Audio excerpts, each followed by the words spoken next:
I'm going to read the story to you. So Saudi UAE leaders declined calls with Biden amid Ukraine conflict. This is a Hill story.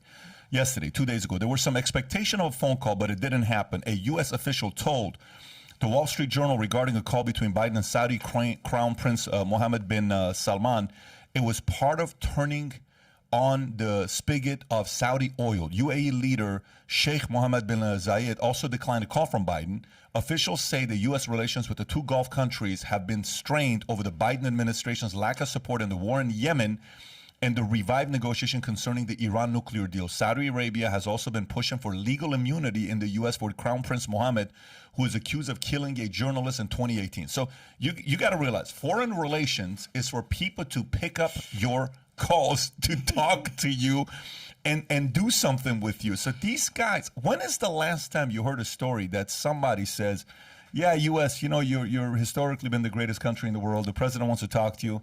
You know what? I'm going to keep playing this Xbox. Just tell Biden I'll call him back later. Maybe send him a message or something, some flowers. But we got some things to do. And then you hear the questions. People say, your gas prices is all because of Russia. Okay, if you can pull back what you had, the 3 pictures I sent you, the 2 pictures. Yeah. David, if you can pull this one up. And they say gas prices is because of Russia. Okay, that's when Biden was sworn in. Okay, gas prices were $2.30, $2.40. Do you see that? That's when he was sworn in, okay? Putin invaded when gas prices were at $3.51. This is not a Russia thing, folks. This went from $2.40 to $3.50. That's $1.10 on $2.40. That's 45%. It went up in a year and a half, a little over a year and a half, 2 years during the administration. Is that a byproduct of what's going on there? Now, if you look at it now, it went from $3.51 to $4.12, and it's going to get higher. I see this thing getting higher. I've already made my prediction 7-8 months ago where I said gas prices are going to hit $10 a gallon. And some are even saying right now it's going to hit $15 a gallon. By the way, there's a video. Can you go to the next slide so they can see some of the pictures? This is Glendale, California, 669. Oh, man. Go to the next one.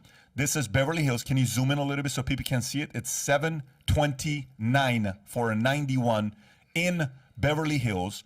There's a gas station right across the street. John Reed was telling a story yesterday in the PBD podcast prep meeting.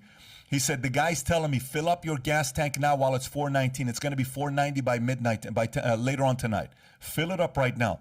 There's a person that did a video standing in front of a gas station, recording a video, seeing the prices go 401, 402, 403, 404, 4. Do you understand what I'm saying? Live, they're recording it while they're filling up the tank. The prices per gallon is going up while it's filling up the tank. Craziness. So it's like the gas price on the tank. It's like a stock market it's ticker like a now. stock market. So the guys are telling you, buy and fill up your tank now. We should teach our kids supply and demand. Can you go back to the Biden chart real quick? Thank you, T. Take a look at the immediate, you see how the curve immediately jumps after the inauguration, Pat? It's like real steep, and then it kind of levels out. The reason it did that was this. Okay, no more Keystone and limiting American drilling. That creates what? A shortage in supply. Actually reduces supply, which increases price. So the economy works exactly the way. But that was him kowtowing to the Greens on Keystone Pipeline and drilling in the U.S. And you saw immediately upon being inaugurated, he put pressure on the American people and the gas prices immediately. It just jumps up, and then it's a more gentle increase until the big fun starts with Ukraine. Who hurts this the most? Who's hurting right now with this? The average American, the low income people. Obviously, you know, I'll go one step further. The lower cost housing is farther from city center, but the jobs are in city center. The commuting times hits the middle and lower class worse than it does the upper class. Mm-hmm. And so when this happens, you're hurting the people that can least afford it. Why is it that politicians who create policies to help the low and middle income are the ones that end up directly and indirectly hurting the community that they claim that they want to help? Can you go to my Twitter profile? Yesterday, Bernie Sanders said something about how much money the billionaires and whatever millionaires made in the last 12 to 18 months during the pandemic. I don't know if you can pull it up. Anyways, I responded back to him saying this is again, byproduct of, I'll just read it to you right here since you're, I'll get it up printing here. the money? No, here's what I told him. So he said, this is oligarchy. This is Greek. This is callousness. Last year, over 2 million. Go to what he had to say. Go to his tweet, and then you'll go back right there. Yeah. Yep. This is callousness. Last year, over 2 million. Can you zoom in a little bit so audience can see it? Over 2 million people worldwide died of hunger. At the same time, the world's 2,755 billionaires saw their net worth or wealth go up 5 trillion. From 8.6 trillion to 13.8 trillion. This is why we need a tax on wealth. Okay, now go back in. This is my response. It's 3 parts. I said, that's what happens when you print money and give handouts to people who don't know how to manage money. They buy products from companies started by entrepreneurs. Money flows up, stimulus money rolled up to billionaires. They'd love another round, Bernie. Go a little lower.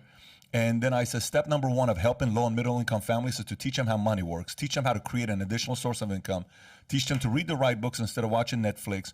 Which politician is talking about that today? No one. Go below. And the last one, why not? Because those votes may start thinking for themselves.